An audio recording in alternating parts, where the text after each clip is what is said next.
Resilient sa pagbangon mga kapigsi, no? Recovery. Guys, ibig sabihin nito, makabawi kayo, makabangon kayo. Ito yung stage or ito yung panahon na bangon-bangon din. Especially kung may mga problema kayo, may mga pinagdaanan kayo sa buhay, mga kapigsi. Anytime naman talaga, pwede tayong bumangon, pwede tayong bumawi. So, make sure na yung pagbangon nyo, galingan nyo na, di ba? Huwag nyo nang ulitin yung mga pagkakamali na ginawa nyo sa past. Maging lessons na siya sa inyo. And mas maging matapang kayo.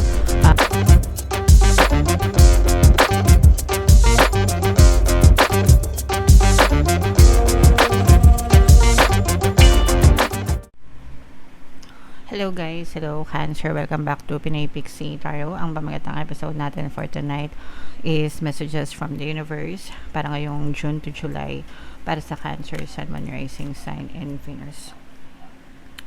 So, kung ano na lang yung makaresonate sa inyo guys, take that message kasi hindi lahat ng mensahe ay magre-resonate sa inyo. And by the way mga kapigsi, sa mga naghahanap ng mga pampaswerte na lucky charms, lucky bracelet, check nyo yung mga items sa description box guys. Pwede nyo na rin i-check out mga kapigsi. So yung first message para sa inyo guys, we have Archangel Raphael. Ito yung reminder mga kapigsi na alagaan natin and ingatan natin yung ating mga kalusugan guys, no? So physical, mental, emotional, and even spiritual health natin. Mga kapigsi, dapat natin iniingatan kung meron kayong mga sakit or karamdaman. Huwag nyong i-take for granted, huwag nyong ipagwalang bahala guys. Kumonsulta sa mga manggagamot mga kapigsi, no? And huwag nyong kalimutan mag-affirm for good health mga kapigsi, no? Healthy ako, palagi akong healthy, malakas ang katawan ko, diba? Yung mga ganon guys. And palagi nyo tatandaan guys, healthy body, healthy mind, healthy mind, healthy body. Okay? And yung mga pwede natin kontrolin, no, sa araw-araw, yung pagkain, yung pagtulog, yung paggalaw-galaw o yung pag-ehersisyo. Yung exercise naman guys, hindi nyo naman kailangan gumalaw or gumawa ng mabibigat na exercise. As long as you move every day, no, okay na yan mga kapigsi. Kasi 'di ba, kapag hindi tayo masyadong gumagalaw, sedentary, doon na mas lalong nagkakasakit, 'di ba? So, yeah. Take care of your health mga kapigsi, okay? So, yung next message natin for you Cancer. Face your fears. Ito gusto ko tong nakukuha para ma-remind kayo guys na fear is a state of mind. And so is faith, mga kapigsi. Yung kabaligtaran ng fear is yung faith, mga kapigsi. Parehas yan hindi natin nakikita and parehas yan hindi nag-exist unless isipin natin, mga kapigsi. Fear is a negative state. Faith naman is positive state, mga kapigsi. So, ibig sabihin, yung mga kinakatakutan natin, hindi yan nag-exist sa totoong buhay unless isipin nyo ng paulit-ulit and mabuhay siya sa isip nyo. Kapag nabuhay siya sa isip nyo guys, doon lang siya mapupush out sa inyong physical reality. So, kayo yung nagbibigay ng buhay sa mga takot nyo. So, kung ayaw nyo na magkatotoo yung mga takot nyo, by all means, huwag kayo mag-isip ng bagay na pwede nyong katakutan, mga kapigsi. Okay? And, yung isa sa mga palagi kong sinishare sa inyo guys about fear is yung sinabi ni Frank Herbert. Siya yung author ng Dune, mga kapigsi. Sabi niya doon, I must not fear. Fear is the mind killer. It's a little death that brings obliteration. So, in layman's term guys, yung takot, yan yung pumapatay sa atin. Yan yung pumapatay sa mga pangarap natin. So, kung ayaw nyong mawala sa inyo yung mga pangarap niyo sa buhay, kung ayaw nyong mamatay yung mga pangarap niyo sa buhay, guys, huwag kayong matakot, no? Be brave, be bold, mga kapigsi. And another message for you, Cancer. Resilient sa pagbangon, mga kapigsi, no? Recovery. Guys, ibig sabihin nito, makabawi kayo, makabangon kayo. Ito yung stage or ito yung panahon na bangon-bangon din. Especially kung may mga problema kayo, may mga pinagdaanan kayo sa buhay, mga kapigsi. Anytime naman talaga, pwede tayong bumangon, pwede tayong bumawi. So, make sure na yung pagbangon nyo, galingan nyo na, di ba? Huwag nyo nang ulitin yung mga pagkakamali na ginawa nyo sa past. Maging lessons na siya sa inyo. And mas maging matapang kayo, mas maging strong kayo right now, mga kapiksi. And wag nyo madaliin yung pagbangon nyo, guys. Take your time, unti-unti, mga kapiksi. Ang importante is nalalampasan nyo na yung parang worst scenario ng buhay nyo. Alright? So, yung another message for you, Cancer. Archangel Gabriel, guys. Una, this is about communication, mga kapiksi, no?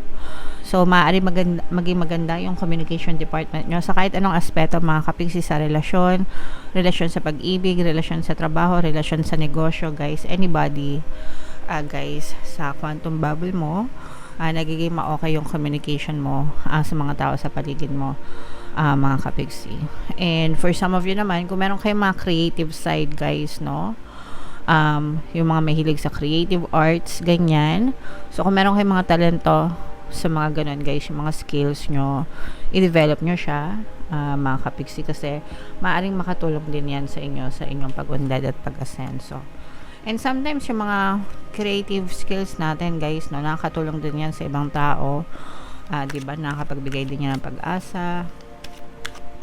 So, pwede nyo rin i-share yung mga blessings nyo sa pamamagitan ng mga arts nyo, mga kapiksi. And then we have new beginnings. Nako, ito talaga gustong gusto ko, guys. Bagong simula. So, palagi ko kayong nire-remind na everyday na gumigising kayo, guys, binibigyan kayo ng chance ni universe na magsimula ng bagong buhay sa buhay nyo, guys, no? So, everyday na gumigising kayo. Ako, guys, alam nyo ba kung anong una kong ginagawa? Pagkagising ko, nag-a-affirm agad ako. Okay? Kasi, very crucial yung first 10-20 minutes ng pagkagising mo. Nasa alpha level state of mind ka. And, yun yung condition ng isip mo, whereas, napakabilis tumanggap ng impormasyon ng subconscious mind mo. So, yung parang half asleep, half awake, hindi ka pa masyadong gising, pero hindi ka naman tulog na. So, ganun. Ganong ulirat, mga kapiksi. So, pag nasa ganong state ako, nag-a-affirm na ako. Sanay na kasi ako, guys. Sinanay ko na yung sarili ko. Okay? Dinevelop ko yung habit na yun. So, try nyo, guys. Gawin nyo. Magbabago yung buhay nyo, as in. So, kung ano yung gusto nyo mangyari sa buhay nyo, no, guys, no beginnings, doon kayo mag-focus, no, sa kasaganaan, sa kapayapaan, sa kasiglahan, kapayapaan, yan. So, kung ano yung gusto nyo ma-achieve sa buhay nyo, doon kayo mag-focus, mga kapiksi, araw-araw, no? So, ask yourself, what am I choosing today, diba? I choose to be grateful today. I choose to be happy today. I choose to be abundant today, diba? So, ganun yung peg nyo dapat everyday na gumigising kayo. And all throughout the day, dapat chine-check nyo, okay? Alright, and then we have this one. Ito yung pakikinig sa inyong emosyon, mga kapiksi. Be sensitive with your emotions. Yung emotions natin, guys, palaging sumusunod sa isip natin. Kung ano yung iniisip natin, yun yung emosyon na nararamdaman natin. So, kung positive tayo sa iniisip natin, positive din yung nararamdaman natin. Kung negative yung iniisip natin, guys, negative din yung nararamdaman natin. So, maging aware kayo sa nararamdaman nyo. Kung positive yung nararamdaman nyo, okay lang yan, chill, mga kapiksi. Pero kung negative, guys, tanungin nyo sarili nyo, bakit ako naninega, bakit ako malungkot, bakit ako galit, ganyan, anong iniisip ko, okay? And then, pag natumbok nyo na kung ano yung iniisip nyo, tanungin nyo ulit yung sarili nyo, bakit ko to iniisip, makakatulong ba to sa akin? So, kung hindi naman, abay tigilan nyo. And i-focus nyo yung pag-iisip nyo dun sa mga bagay na gusto nyong maranasan instead. Okay? Alright. So, yan yung mga messages for you guys. So, ito guys, i-mind nyo na itong mga recovery na to. Itong good health, good communication, new beginnings, mga kapiksi. Bye-bye fear, yan. I-mind nyo na yan sa comment section. Buna tayo ng isa pang card guys para sa inyong additional na mensahe habang sinashuffle ko to. Panoorin nyo muna yung video natin regarding sa ating paano mag-manifest ng abundance video course. Kapiksi, sawa ka na ba sa mga struggles at hirap sa buhay mo? Masipag ka ba at masikap sa buhay ngunit hindi ka pa rin umaasenso? Ilang beses ka na bang nag-attempt mag-negosyo at mag-invest pero palagi ka pa rin nalulugi? Sa pagkakataon na ito ay maaaring may subconscious beliefs ka na nagiging balakid sa iyong pag-unlad at pagyaman. Introducing, paano mag-manifest ng abundance video course. Dito ay matututunan mong ma-overcome ang mga balakid mo para tuluyan ka ng umunlad, umasenso, sumagana, maging matagumpay, successful at maswerte sa iyong kabuhayan, pera, trabaho, negosyo, salapi at kaperahan ng bonggang-bongga. Dali, mag-send na ng email sa pinoypixie@gmail.com at simulan na ang iyong pagyaman ngayon. Alright, so sa lahat ng gusto mag-avail ng course guys, naka-flash sa screen nyo. Una, meron tayong paano mag-manifest ng abundance video course. Meron din tayong paano mawala ang third party at magkaroon ng harmonious na relationship. And meron din tayong paano pabalikin si ex, revise, breakup. So sa mga interesado guys, mag-send lang kayo ng email sa pinoypixie@gmail.com. So muna tayo ng isang card para sa inyong additional message. And again guys, sa mga naghahanap ng mga pampaswerte na items, check nyo yung description box. Mga kapiksi. So we have Grace energy. You who glides across the waters of my soul, bring me your wisdom and light. Help me transform into elegance and grace. Inspire me with dignity and the spirit of beauty. Ito guys, parang ano to, no? Prayer. Parang dasal nyo mga kapiksi, no? Asking the universe for grace. Glide across water. Bring me your wisdom and light. So yeah, ask for wisdom and light from the heaven mga kapiksi, and mag-transform kayo with elegance and grace, diba?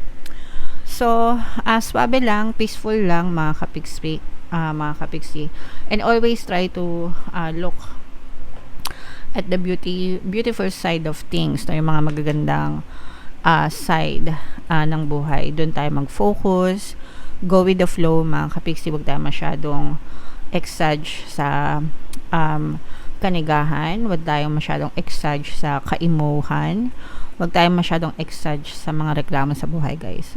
Swear, doon lang, yun lang yung nagpapahirap sa buhay natin guys. Kung masasanay kayo na magpasalamat and tingnan yung positive side ng bawat buhay nyo, iwasan yung pagrereklamo, iwasan yung pagsasalita ng hindi maganda, magbabago yung buhay nyo mga kapiksi. Okay? So magsisimula yun sa ugali natin guys. So in short, ayusin natin yung ugali natin, yung mga habits natin, yung mga patterns natin mga kapiksi, para gumanda yung buhay natin guys. Okay? Alright. So yeah, comment down below mga kapiksi if feeling nyo nakaresonate kayo. Again guys, yung mga pinapamind ko sa inyo, i-mind nyo na sa comment section for more tarot readings guys. Ito yung playlist nyo, ito naman yung ating success stories ng paano mag-manifest ng abundance video course. Thank you for liking, sharing, and subscribing. See you next time. I love you all mga kapiksi. Have a nice day. Bye bye.